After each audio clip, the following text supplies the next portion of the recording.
the other answer? The other answer? Yeah, so it's Mach 0.88. Really? That's the landing speed? Mach 0.8? It's kind of fast.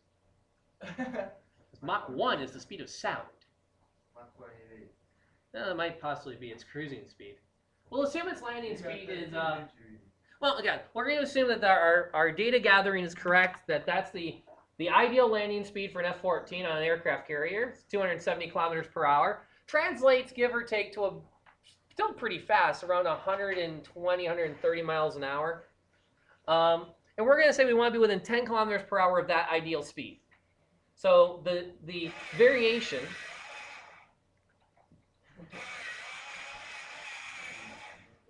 is no more than. That's the same as is less than, right?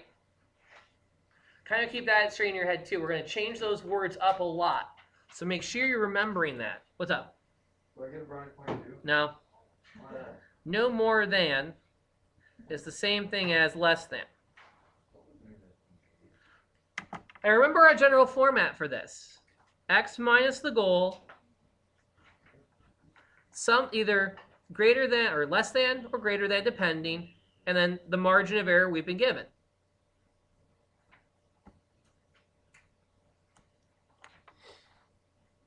So when I take this information, I write my equation out, I'm going to have absolute value, x minus my goal, 270.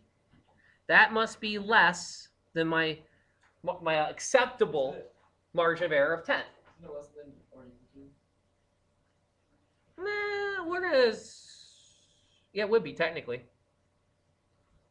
Fortunately, that doesn't change any of what we're going to do. It just changes the kinds of circles we make.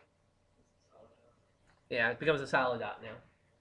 So when I go ahead and work this out, and this is the part that worries me now. I need to see this step ran out on all of our papers this afternoon, morning, later today. I don't know. I don't have enough caffeine. Darn doctors. Greater than or equal to negative 10, and x minus 270 less than or equal to positive 10, and the word and gets nestled into the middle.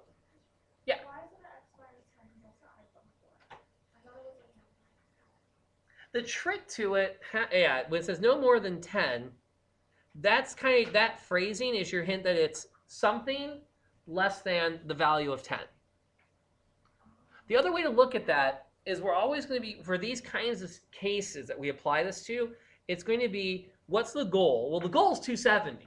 I'm not trying to land at 10 kilometers an hour. I'm trying to land at 270. And then I'm going to have some variation from that, some amount I'm off. Because I'm not always going to land right at 270. I'm going to land at 272, 268, something else. And that part I'm allowed to be off, that margin of error, goes out there. So when I solve this now, I add 270 to both sides. X is greater than or equal to, let's see, add 270, that gives me 260. And then x less than or equal to 280. And that kind of, now that should make sense because that reflects the two numbers that if I just think about the problem would come up as the answers. Now honestly, if you guys are doing it, taking an ACT and they give you this and they say give me the the range I have to be in, I would expect most of you will probably just add and subtract the 270. They may also, though, ask you to sketch the graph of it or to pick the right graph out. And that's the one that I'm a little more concerned about. So here's the goal of 270. Here's the 280 as our upper bound. Here's the 260 as our bottom bound. And I make solid dots on them because I include the equal to possibility.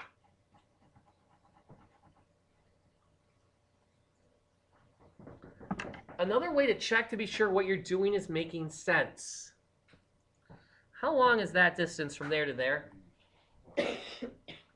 Nah, just this piece. 10 units. That's 10 units.